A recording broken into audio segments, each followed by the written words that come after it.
You are watching Xirtus. And so then Elon Musk is talking to him about the technology that's available. Now that I'm in the White House, I have all this access with the government to all of this technology. I can see everything.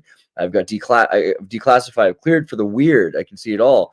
Oh yeah, that's great. So what about like space level anti-gravity technology? What about that? Oh no. We have nothing like that. That's never existed ever.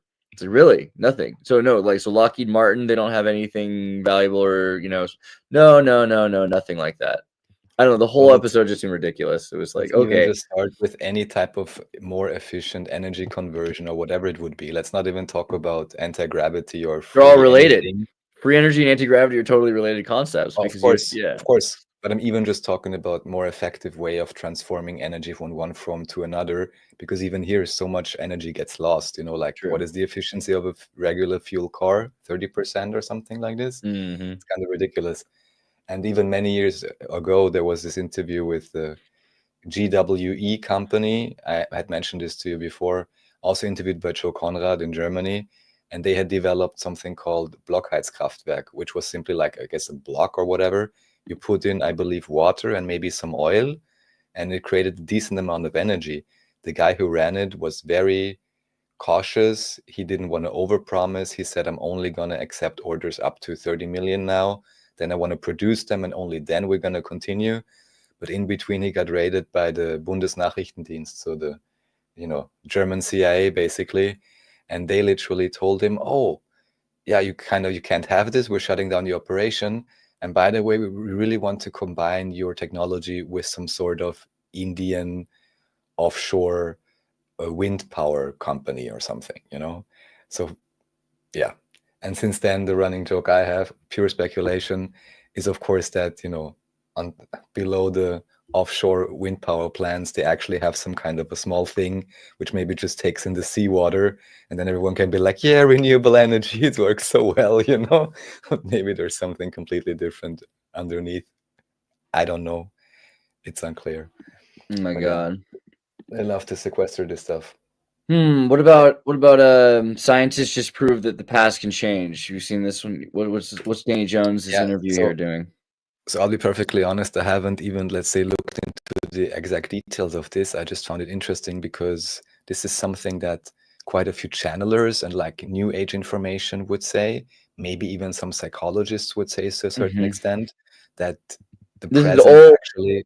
old news is the double split screen experiment, supposedly. Okay, well, that's Yeah. common. But that's the idea. They think that the double split screen experiment proves that there's simultaneously multiple realities at the same time. And that if you can affect something, there'll be retrocausality, which is exactly why that movie Primer, the idea that if you have a machine running indefinitely, that it'll be able to interact with itself in the past because there's a solid ionic loop, and those ions are the same ion. Yeah, the whole And thing. what they mention here, which I believe is confirmed, is the idea that if you're shown pictures, like your heart rate may increase even before you see maybe an upsetting picture or something like that. Right. So Yeah, that's anticipate. So we have definitely into the future, and also this idea that even when taking actions, it Russell. appears as if, how should I say, even before you yourself are aware of having a thought, the relevant processes in your brain or areas already are sparking up, basically. So this again, poses the whole question: where is free will? What are we really? Where is the impetus for anything really coming from? All still open questions. We got to try to interview Russell before it's too late. He's 90 now. I think it'd be good to get him on the conversation. With a Neuropa episode would be good. He knows a lot. He's a pretty interesting guy. So here, just as an opinion piece, but maybe you already kind of revealed it with your pop culture reference. So would you say that the present can change the past, or the past can be changed? Well, we're in the middle of it anyways. I'm not only talking about rewriting history books, by the way. Right. Like, so theoretically, there is no past or future. There's only the present, and there's different navigations of continuity. I think that's probably the way to look at it. Maybe. I think if the past and the future are simultaneously existing in whatever we're defining as the present, but we're unable to experience different arrangements of the moment because we're trapped in a continuity. That also explains why we experience psychism. We're thinking it's psychic intuition, essentially, just because it's slightly broader awareness of what's going on. And that's essentially what Russell Targ was all about, or when his originally, was hired by the intelligence agencies. He started out first doing engineering with lasers, and I think you can watch Russell's band TED Talk. We have it on Xirtus. You can check that out and watch it. He talks about how he used to do these science experiments with lasers, and they found they had better luck with consciously affecting with their mind the outcome of what they wanted the laser to do, and started realizing actually this was bigger than science. This is psychism. A certain amount of panpsychism is involved with physics, and psychic physics is, that's the real art that defines whether or not you're able to change this moment to the next moment. We just tend to look at that conclusion as continuity. Well, we made this choice and that leads to that choice, but it could be on a far more subtle and broad level. Oh, maybe McAfee was psychic. I'm just wondering right now, so which of the episodes were banned? I think there's a list somewhere, right? Because I know Rupert Sheldrake's talk was banned, although the talk I would say was quite relevant.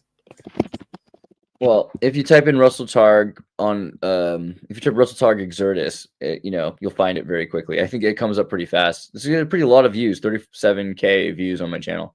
Russell Targ banned TED Talk right at the top right here. And it's a pretty interesting conversation. There's a number of other things that he's done, but this was one where I think they decided that it wasn't exactly what they wanted to present for a number of reasons. So they wanted to pull this one off. But it's a decent 37 minutes long. There's about as many minutes as there are thousands of viewers.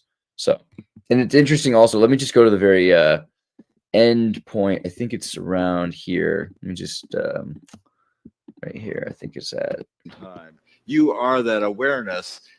I was talking to the cab driver. He was from San Andreas and gave me a color photograph of the airport on the island.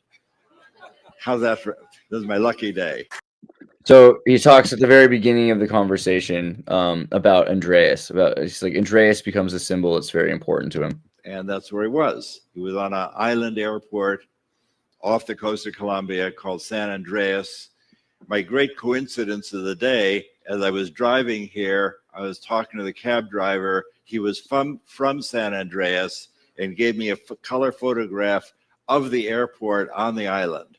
So he's got a number. That was an interesting 3-sync that he was doing, a remote view of the island of San Andreas. He saw a picture of San Andreas while he's driving to San Andreas, California to do the talk. And, just gets a little bit deeper from there. But yeah, I would highly recommend checking out the band TED Talk for a number of reasons. I think it's important stuff.